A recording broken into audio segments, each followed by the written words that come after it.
Canto 16. Enquanto isso, no casebre, Ulisses e o divino porqueiro tinham feito lume ao nascer do sol para preparar o almoço. Agora, fogo no fogão. Tinham feito lume ao nascer do sol para preparar o almoço, depois da partida dos pastores com as varas de porcos. Em torno de Telêmaco saltaram os cães, amigos de ladrar, mas não ladraram à sua chegada. Apercebeu-se o divino Ulisses dos cães, tipo Dogville. Apercebeu-se Ulisses dos cães a saltar e aos ouvidos lhe chegou o som dos passos. Logo dirigiu a Eumeu as palavras aladas. Eumeu deverá ser um companheiro teu que se aproxima ou outra pessoa conhecida, visto que os cães não ladram, mas saltam ao redor. Ouço o som dos seus passos. Não acabara ainda de proferir a palavra, já o seu filho amado se encontrava na soleira da porta, e levantou-se o porqueiro, espantado, e das suas mãos caíram os recipientes nos quais estava a misturar vinho frisante. Foi ao encontro do amo, beijou-lhe a testa, os lindos olhos e ambas as mãos.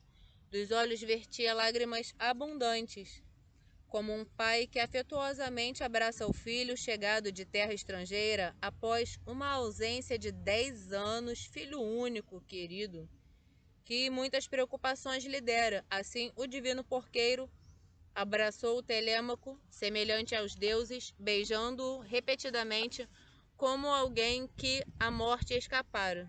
A morte, com acento grave, que a morte escapara. Chorando, dirigiu-lhe palavras aladas. Chegaste, Telêmaco, luz doce, nunca pensei voltar a ver-te, desde que decidi partir para Pelos. Mas entra, querido filho, para que o coração eu deleite contemplando-te, a ti que agora chegas de terras estrangeiras. Na verdade, não é com frequência que visitas o campo e os pastores, mas fica na cidade, pois agrada-te olhar para a companhia detestável dos pretendentes.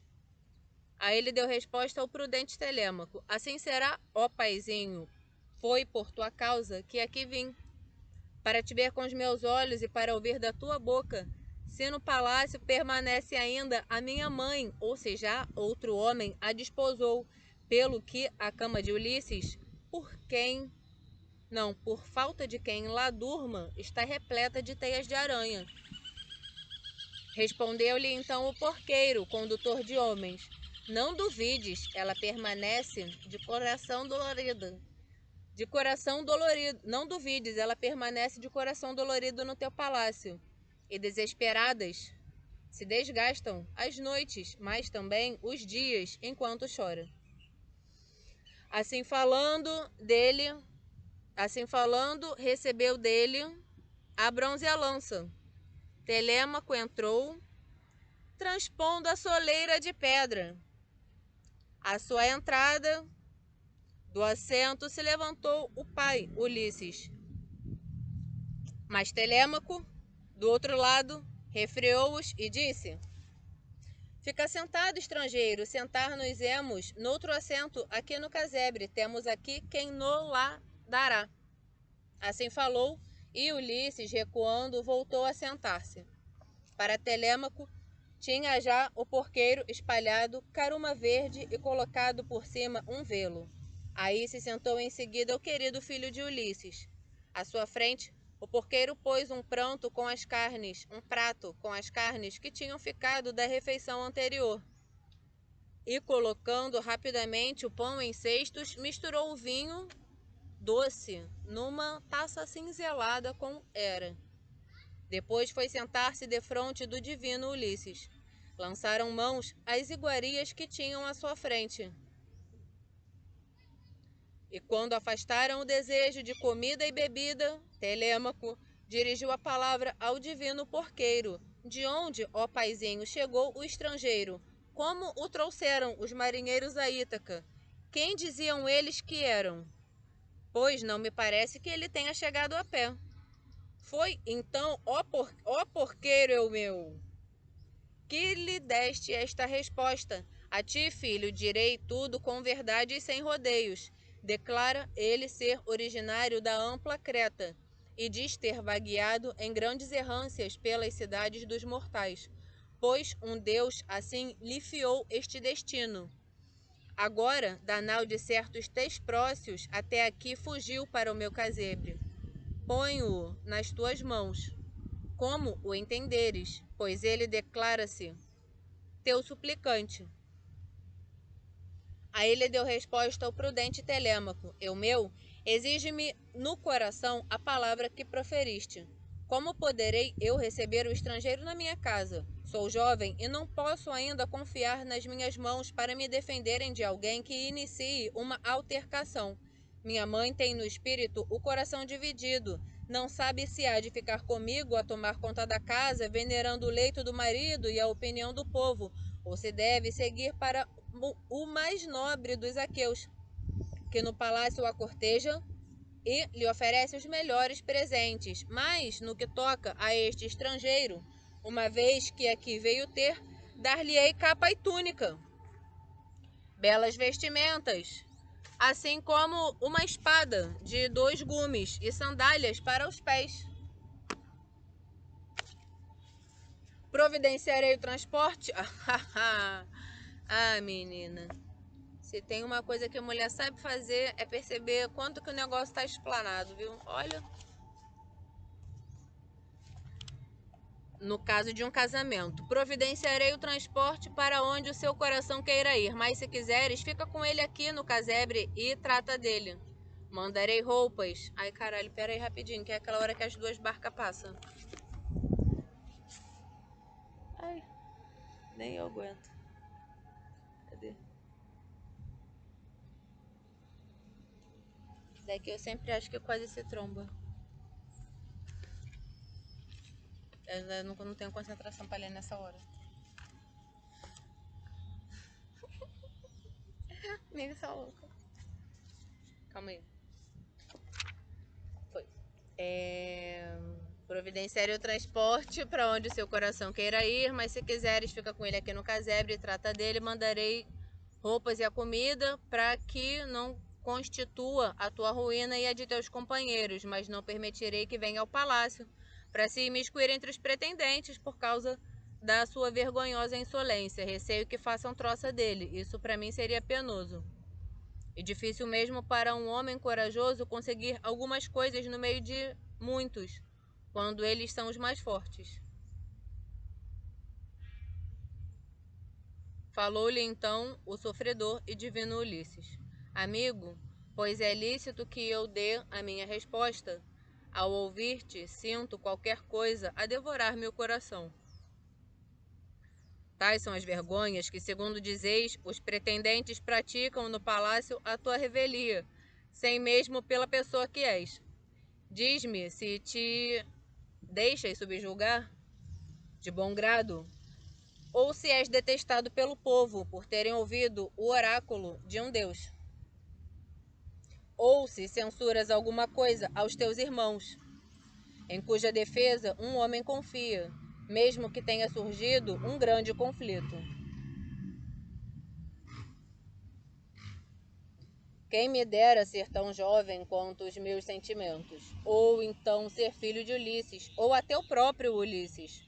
Possa ele regressar das suas errâncias, pois ainda há esperança.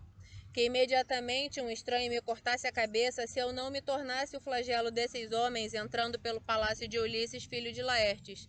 Se a mim sozinho me subjugassem pelo seu número, preferiria morrer assassinado no meu próprio palácio a contemplar.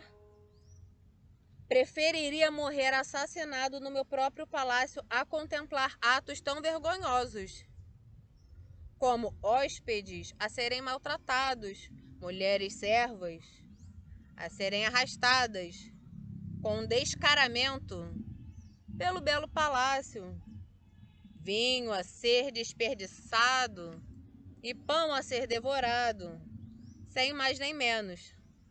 de forma ilimitada e interminável. A ele deu resposta o prudente Telêmaco: então para ti, ó estrangeiro, falarei sem rodeios. Não é o povo que pelo seu ódio me acusa, me causa. Não é... Não, calma. Então para ti, ó estrangeiro, falarei sem rodeios. Não é o povo que pelo seu ódio me causa dificuldades. E nada tenho a censurar a irmãos, em cuja defesa um homem confia, mesmo que tenha surgido um grande conflito. Deste modo, individualizou o filho de Crono a nossa linhagem. Arcésio gerou Laertes como filho único e Ulisses foi filho único de seu pai. Por sua vez, a mim gerou Ulisses como filho único no palácio, mas deixou-me e nunca de mim tirou proveito.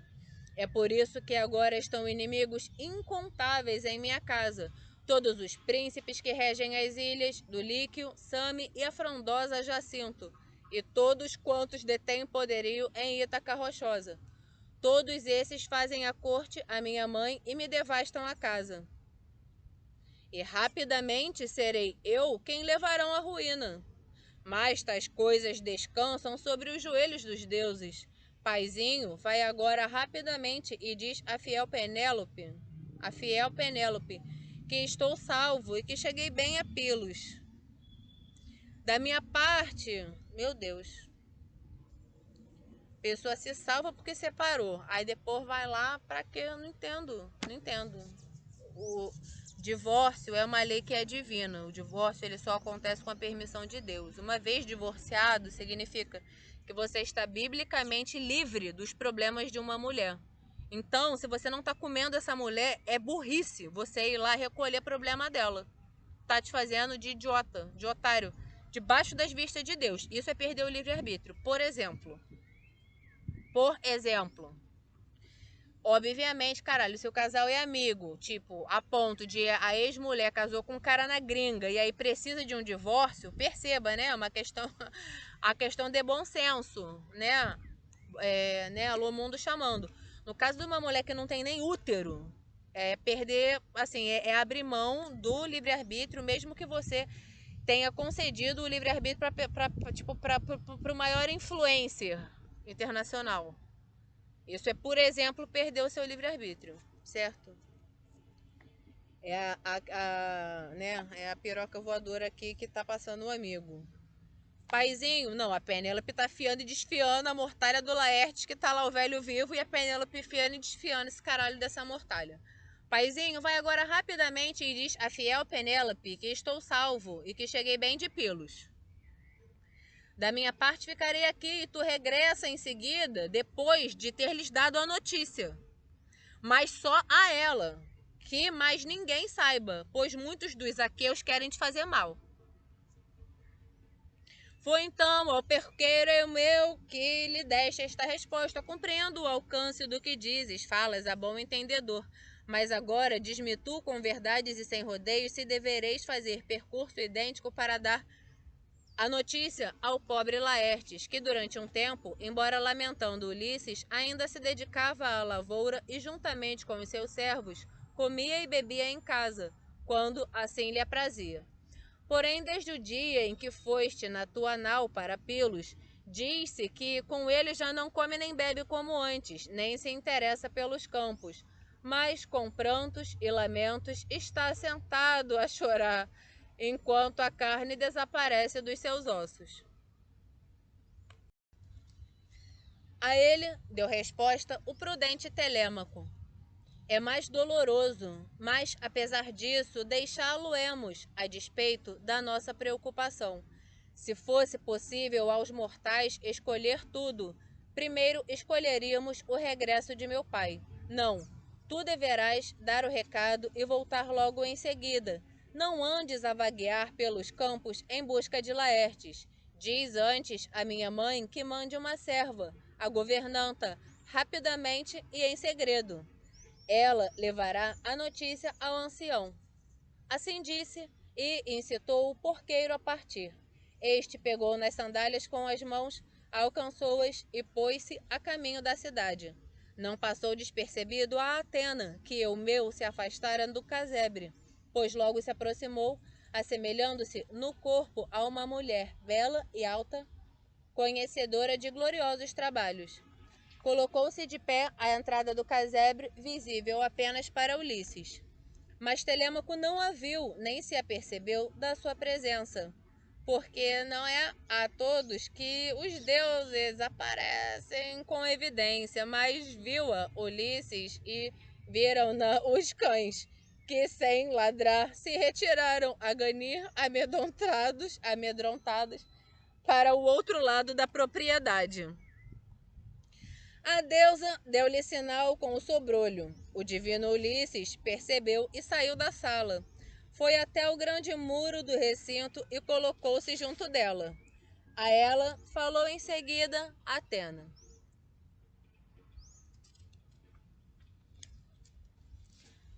Filho de Laertes, criado por Zeus, Ulisses de meu ardis, agora conta ao teu filho o teu segredo e não o ocultes, para que depois de terdes planejado a morte e o destino dos pretendentes, vos dirijais à cidade famosa.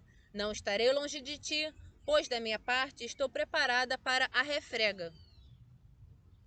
Assim disse, e logo, com a vara dourada, lhe tocou Atena.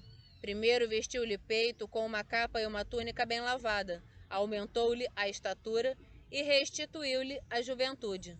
De novo, ficou moreno, encheram-se-lhe as faces e a barba escureceu em torno do seu queixo. Tendo operado a transformação, a deusa partiu, e Ulisses voltou para o casebre. Maravilhou-se o seu filho amado. Estarrecido, desviou os olhos, com medo que fosse um deus, e falando, dirigiu-lhe palavras aladas.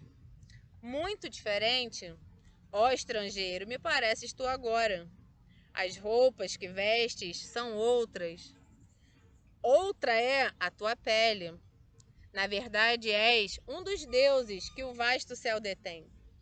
Ser compassivo para que te possamos oferecer sacrifícios e presentes de ouro bem cinzelado. Rogo-te que nos poupe. A ele deu resposta o sofredor e divino Ulisses. Não sou um deus, porque me assemelhas aos imortais. Sou o teu pai, aquele por causa de quem tanto gemeste e tantas dores sofreste, subjugado pela violência daqueles homens. Assim falando, beijou o filho, e da sua face uma lágrima caiu para o chão, pois até aí as tinha retido corajosamente. Mas Telêmaco não acreditava que se tratasse do pai.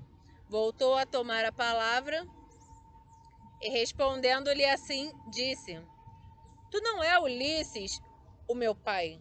És um deus que me enfeitiças, para que depois eu chore e sofra ainda mais. Não há homem mortal que consiga tal proeza pela sua inteligência, a não ser que um deus viesse em seu auxílio, para facilmente, à sua vontade, o fazer novo ou velho. Mesmo agora era um velho, vestido de farrapos. Agora pareces um dos deuses que o vasto céu detém. Respondendo-lhe assim, falou o astucioso Ulisses: Telêmaco, não te ficas bem, pasmares-te em demasia, por teres teu pai de volta, nem ficares assim surpreendido. Para este lugar nunca virá mais nenhum Ulisses. Esse homem sou eu, e depois de muito sofrer e vaguear, chego à minha pátria no 20º ano depois que parti. Tudo isto é obra de Atena, que comanda as hostes. Se contar do dia que... Ó, meu primeiro encontro com a neve, eu nunca saí do Brasil, né? Meu primeiro foi 15 anos. Se for 20 anos, tá ótimo. Já passou, já acabou. Vamos começar a vida. Não, respondendo-lhe assim, falou... Fazer o quê? Respondendo-lhe assim, falou o astucioso Ulisses: Telêmaco, não te fica bem. Caralho, é porque foi lindo isso aqui. Tem esse distanciamento da guerra entre pai e filho. O filho tá boladão, não sabe nem direito qual é o aspecto do pai, né? Porque desde que o filho viu neve tinha 20 anos, eu não sei bem qual a idade do Telêmaco aqui. Não me parece que ele seja um rapaz de mais de 40 anos, então não sei o aspecto do pai dele, né? Não sei, né? Enfim, coisas de guerra, não sei. Coisa de homem, eu não sei coisa de homem. Negócio de guerra, não sei sobre isso. E aí ele tem a sacação de falar: Telêmaco, não te ficas bem pasmares-te em demasia por teres teu pai de volta, nem ficares assim surpreendido. Para este lugar nunca virá mais nenhum Ulisses. Esse homem sou eu, e depois de muito sofrer e vaguear, chego à minha pátria no 20º ano depois que parti. Tudo isto é obra de Atena, que comanda as hostes, que me dá a forma que entende, pois é capaz de fazer de mim um mendigo, ou então de me transformar num jovem com belas roupas em cima do corpo. É tão fácil para os deuses que o vasto céu detém enaltecerem como rebaixarem um homem mortal. Assim falando, sentou-se, e Telêmaco abraçou o nobre pai, chorando e vertendo lágrimas, e do coração de ambos surgiu o desejo de chorar. Gemeram alto, e seus gritos mais agudos que o de corvos marinhos ou abutres de recurvas garras, a quem os lavradores roubaram as crias antes de lhes crescer as asas. Assim, deploravelmente de seus olhos se derramavam as lágrimas, e a luz do sol ter-se-ia posto sobre o seu pranto, se Telêmaco não tivesse subitamente falado ao pai. Com que nau, querido pai, te trouxeram os marinheiros para Ítaca? Quem disseram eles que eram? Pois não me parece que tenhas vindo a pé. A ele deu resposta o sofredor Ulisses, e divino: pois a ti, meu filho, direi toda a verdade. Trouxeram-me os feácios, famosos pelas suas naus, que transportam quem quer que chegue à terra deles. Sobre o mar me transportaram a dormir numa nau veloz, deixando-me em Ítaca. Ofereceram-me esplêndidos presentes, bronze, ouro e vestimentas tecidas. Este ouro está guardado em grutas, por vontade dos deuses. Agora para aqui vim, devido aos conselhos de Atena, para que deliberemos sobre a chacina dos inimigos. Diz-me então o número dos pretendentes para que eu saiba quantos são e quem são. Depois refletirei no meu irrepreensível coração se seremos capazes de lhes fazer frente sozinhos ou se precisaremos da ajuda dos outros. A ele deu resposta o prudente Telêmaco: ó pai, sempre ouvi falar da tua grande fama, que és lanceiro tanto pela força das mãos como pela agudeza do espírito. Mas aquilo de que falas é enorme, estou espantado. Não seria possível 2 homens combater contra tantos valentes, pois os pretendentes não são uma dezena, nem 2 dezenas, mas muitas mais. Depressa saberás o seu número. De Duliquio são 52 jovens seletos, e para os servir trouxeram ainda mais 6 escudeiros. De Same são 24 homens, de Jacinto são 20 jovens aqueus. Da própria Ítaca são 12. Eu estava achando que era tudo de Ítaca. Jeová. Da própria Ítaca são 12, todos eles nobres, e com eles está Médon, o arauto, e o divino Aedo, assim como 2 escudeiros, peritos em trinchar carne. Se enfrentarmos todos eles dentro do palácio, receio que a tua vingança se torne amaríssima e dolorosa. Se consegues em algum aliado que nos ajudasse a ambos de todo o seu coração. Aí ele deu resposta ao sofredor e o divino Ulisses: então dir-te-ei, e tu presta atenção e ouve. Considera também se para nós 2 serão suficientes Atena e Zeus, pai, ou se deverei lembrar de outro aliado. A ele deu resposta ao prudente Telêmaco: excelentes são esses 2 aliados, que tu preferes? Mas é nas nuvens mais excelsas que tem o seu assento, e regem os outros homens, assim como os deuses imortais. A ele deu resposta o sofredor divino Ulisses: não será durante muito tempo que se manterão longe da furiosa refrega. quando entre nós e os pretendentes a força de Ares será posta à prova no meu palácio. Mas tu volta para casa ao surgir da aurora e junta-te aos arrogantes pretendentes. Mais tarde o porqueiro levar-me-á para a cidade. Terei o aspecto de um mendigo desgraçado e idoso. Se eles me desconsiderarem lá em casa, que aguente o teu querido coração enquanto estou a ser maltratado. Mesmo se me arrastarem ao longo da sala pelos pés até a porta, ou se me atirarem coisas. Se vires isso, aguenta. Claro que lhes deveis dizer para parar a loucura, convencendo-os com palavras doces, mas eles não te darão ouvidos, pois está perto o dia da sua desgraça. E outra coisa te direi, não beberás cachaça, não, brincadeira. E outra coisa te direi, e tu retena no teu espírito, quando Atena de muitos conselhos me inspirar, far-te-ei sinal com a cabeça, e tu, assim que te aperceberes, deverás retirar da sala todas as armas de guerra e guardá-las no recesso da câmara mais alta do palácio. E quando os pretendentes derem pela falta do que questionarem, deverás responder-lhe com palavras suaves, dizendo: tirei-as para longe da fumaça, pois já não se assemelham às armas que Ulisses deixou quando partiu para Troia, mas estão todas sujas, uma vez que o hálito do fogo lhe chegou. Além de que há outra coisa de maior peso, que no espírito me colocou o Cronida, o receio que, alterados pelo vinho, surja entre vós um conflito, e que vos possais ferir, cobrindo assim de vergonha o festim e a corte que fazeis a minha mãe, é que o ferro atrai o homem.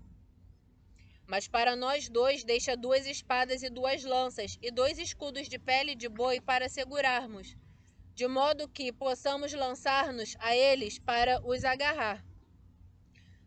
Palas Atena e Zeus, conselheiro, enfeitiçarão os pretendentes.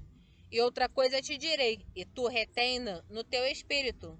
Se na verdade és meu filho e do nosso sangue, ninguém fique a saber que Ulisses está em casa. Que nem Laertes saiba, nem o porqueiro, nem qualquer um dos servos, nem Penélope. Tu e eu averiguaremos o comportamento das servas. E poremos também à prova algum dos servos, para verificarmos quem no coração nos é fiel e quem te considera, sendo tu a pessoa que és.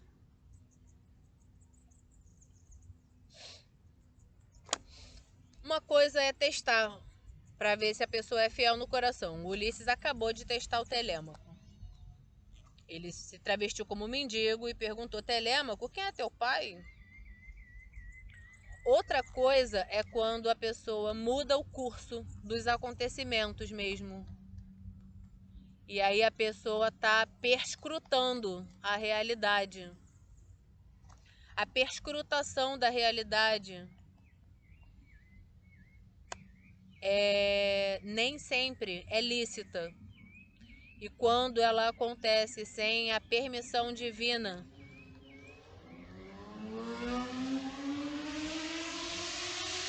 isso é um crime espiritual tão sério que a lei dos homens acaba agindo sobre a pessoa.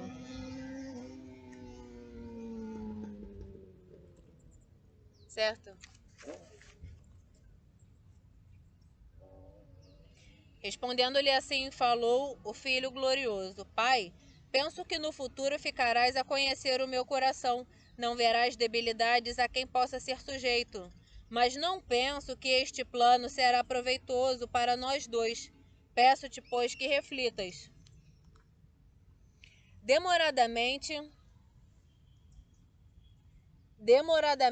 e em vão irás averiguar o comportamento de cada um, visitando as propriedades, Mas enquanto isso, no palácio, os pretendentes descansados te desgastam os haveres arrogantemente e sem qualquer contemplação. Mas, né, vamos não contemplar. Vamos não contemplar. Tá proibida a contemplação, né? Não é que tá proibida a contemplação, né? É que a confissão é um pressuposto católico e quem tem dificuldade com o pressuposto católico, né, principalmente as pessoas que foram batizadas na Igreja Católica, que é a confissão, a pessoa tende a não testar, a pessoa tende a mudar o curso, a perscrutar a realidade, entendeu? Como uma forma de fuga. Só que isso é igual um neném, é você achar que você vai tapar o seu olho e que você está escondido por causa disso. Certo? Pai, penso que no futuro ficarás a conhecer o meu coração. Não verás debilidades a quem possa ser sujeito, mas não penso que este plano será proveitoso para nós dois. Peço-te, pois, que reflitas. Demoradamente e em vão irás averiguar o comportamento de cada um, visitando as propriedades. Mas, enquanto isso, no palácio, os pretendentes descansados te desgastam os haveres arrogantemente e sem qualquer contemplação. Mas, em relação às servas, concordo que deves averiguar quais delas te desonram e quais estão isentas de culpa. Quanto aos homens nos campos, eu não quereria que agora os averiguássemos, mas que deixássemos esse trabalho para depois, no caso de reconheceres algum sinal de Zeus portador da égide. Assim falavam um com o outro, dizendo estas coisas. Enquanto isso, chegou a Ítaca, a nau bem construída, que de Pilos trouxera Telêmaco e todos os companheiros. Estes, quando chegaram ao porto de Águas Fundas, arrastaram a nau escura para a praia, enquanto animados escudeiros os aliviaram do peso do equipamento, levando depois para a casa de Clítio os presentes lindíssimos. Enviaram um arauto ao palácio de Ulisses para levar a notícia à sensata Penélope, de que Telêmaco estava no campo e que ordenara que a nau seguisse para a cidade, não fosse a nobre rainha sentir receio no coração e verter uma lágrima carinhosa. Foi assim que se encontraram o arauto e o divino porqueiro, ambos com o mesmo recado para dar à senhora. E quando chegaram à casa do divino Ulisses, falou o arauto no meio de todas as servas. Nesta altura, ó rainha, já regressou o teu querido filho. Colocando-se de pé, perto de Penélope, o porqueiro contou-lhe todas as coisas que Telêmaco lhe mandara, e depois de ter contado tudo o que tinha para dizer, voltou para os porcos, deixando o pátio e o palácio. Mas os pretendentes ficaram tristes e desanimados no seu coração. Saíram do palácio, transpuseram o grande muro do palácio e aí se sentaram junto aos portões. O primeiro a falar foi Eurímaco, filho de Pólibo. Amigos, esta viagem foi uma grande façanha que Telêmaco conseguiu. Pensamos que nunca seria capaz de fazê-la. Perdoe. Mas lancemos ao mar a melhor nau escura que tivermos e reunamos os melhores remadores para rapidamente irmos dizer aos outros que voltem depressa para casa. Ainda não acabara de proferir a palavra quando Anfínomo, mudando de lugar, viu uma nau no porto de Águas Fundas e homens a dobrar a vela enquanto outros seguravam os remos. Riu-se aprazivelmente e assim disse aos companheiros: já não é preciso mandarmos recado. Ali estão eles. Ou foi um deus que os avisou, ou então foram eles que avistaram a nau de Telêmaco, mas sem conseguir apanhá-la. Assim falou. Levantaram-se todos e foram até a orla do mar. Os outros arrastaram rapidamente a nau escura para a praia e animados escudeiros os aliviaram do peso do equipamento. Foram todos juntos para o local da assembleia, mas a mais ninguém permitiram que com eles se sentasse, fosse novo ou velho. Para eles falou Antino, filho de Eupítes. Ah, vede como os deuses salvaram aquele homem da morte. Dia após dia, estiveram vigias sentados nos píncaros ventosos, sempre a espreitar. E a seguir, ao pôr do sol, nunca passávamos a noite em terra, mas para o mar alto navegávamos, na nau veloz, para lá esperarmos a aurora divina. Prepararmos essa cilada para Telêmaco, para o apanharmos e logo matarmos. Enquanto isso, algum deus o fez regressar a casa. Mas, aqui mesmo, prepararemos um destino amargo para Telêmaco, e que desta vez não possa fugir. Não penso que enquanto ele viver, o nosso esforço possa dar resultados, pois ele é sensato tanto nas decisões como no espírito, e o povo já não nos mostra preferência alguma. Mas ide, antes que ele convoque a Assembleia dos Aqueus. Não julgo que ele admita qualquer protelamento, pois estará encolerizado e, levantando-se, dirá a todos que congeminamos contra ele a morte escarpada, mas não o apanhamos, e não nos louvarão quando ouvirem falar das nossas más ações. Oxalá não nos faça mal nem nos exilem da nossa terra, obrigando-nos a viajar até terra estrangeira. Antecipemo-nos, matando-o no campo, longe da cidade ou no caminho, e fiquemos com os seus haveres, dividindo-os equitativamente entre nós, embora a casa deva ficar para a mãe dele e para aquele que com ela casar. Mas, se não vos agrada este plano, mas preferis que ele viva e goze de todos os haveres paternos, então cessemos de lhe devorar a bela riqueza, encontrando-nos aqui, mas que cada um volte para a sua casa e de lá faça a sua corte e ofereça presentes. E ela desposará aquele que oferecer mais e se lhe afigurar o noivo destinado. Assim disse, e todos permaneceram em silêncio. Entre eles tomou então a palavra Anfínomo, o filho glorioso de Niso, filho do rei Arécias. De Dulíquio, terra rica em trigo e verdejante, liderara os pretendentes. Era ele que, com as suas palavras, a Penélope mais agradava, pois era compreensivo. Bem intencionado, dirigiu-se à assembleia. Amigos, da parte que me toca, não quereria assassinar Telêmaco. É terrível matar alguém de sangue real. Mas interroguemos primeiro a vontade dos deuses. Se os decretos do grande Zeus assim o quiserem, serei eu mesmo a matá-lo e encorajarei todos os outros. Mas, se os deuses assim não quiserem, peço-vos que desistais. Assim falou Anfínomo, e a todos agradou o discurso. Levantaram-se em seguida e foram para o palácio de Ulisses. Quando lá chegaram, sentaram-se em tronos polidos. Foi então que ocorreu outra coisa à sensata Penélope. Mostrara-se aos pretendentes, arrogante na sua insolência. É que ouvira falar no palácio da planejada morte do filho. Foi Medon, o arauto, que lhe disse, ele lhe ouvira os planos. Dirigiu-se à sala, acompanhada pelas suas servas, quando se aproximou dos pretendentes a mulher divina. Ficou junto à coluna do teto bem construído, segurando à frente do rosto um véu brilhante. Falou a Antino, repreendendo-o pelo nome. Antino, insolente e maldoso, e é a ti que consideram em Ítaca, entre os homens da tua idade, o melhor em conselho e palavras, mas tu estás longe de ser essa pessoa. Louco, por que congeminas a morte e o destino de Telêmaco? Não queres saber de suplicantes que têm Zeus por testemunha? Que coisa ímpia preparar a desgraça de outrem. Não sabes tu do momento em que a este palácio veio teu pai fugitivo,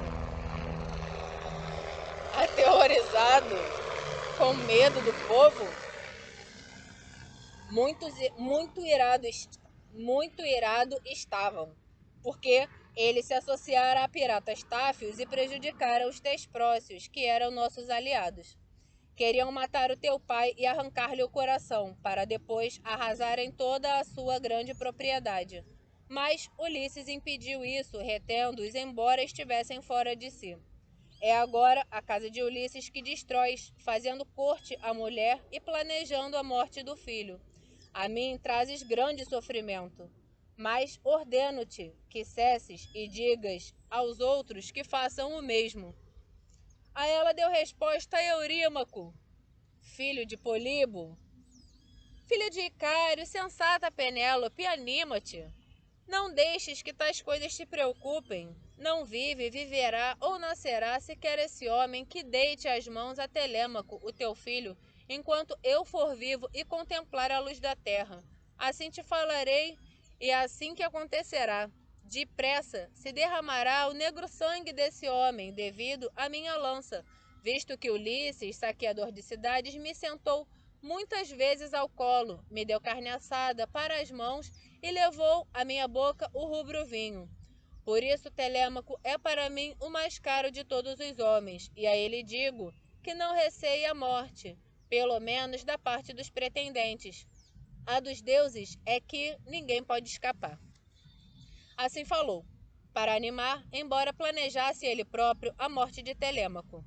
Ela subiu para os seus aposentos e chorou Ulisses, o marido amado, até que um sono suave lhe lançasse sobre as pálpebras Atena de olhos esverdeados.